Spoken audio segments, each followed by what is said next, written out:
Trump has an enormous obstacle that, given the time that will be eaten up by the Olympics or the Democratic convention or the debates, he doesn't have a lot of time to redefine her. And I know that everybody on the conservative side wants to point out that she did adopt a different identity for the audience she was speaking to.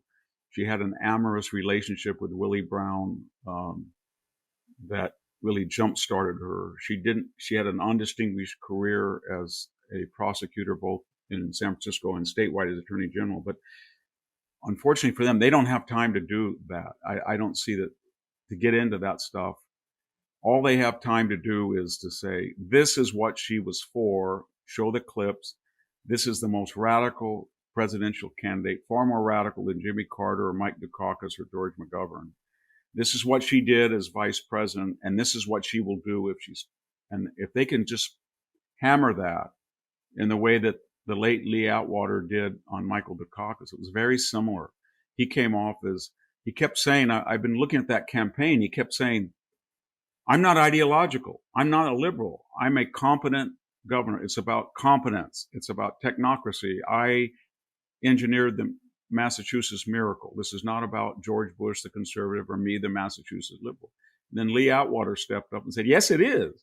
Here's the Willie Horton ad. Here's the tank ad. Here's the Boston Harbor ad.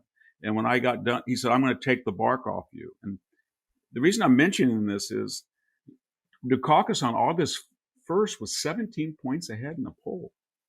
And when they got done with him, he lost almost by 8 points. It's the same time frame that Trump has to work in.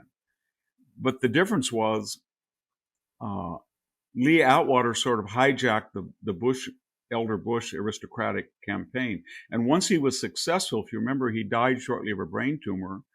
He was asked to apologize to Dukakis. Everybody said, we're never going to do that again. Basically, the Republican establishment said, at the national level, we would rather win ugly, we would rather lose nobly than win ugly. And they never did quite that again against Obama or Bill Clinton.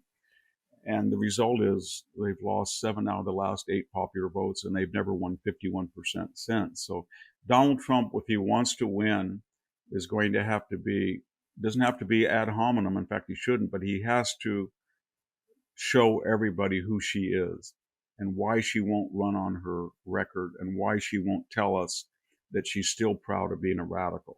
And if he does that, he will win in the way that Bush did. If he doesn't, he will lose.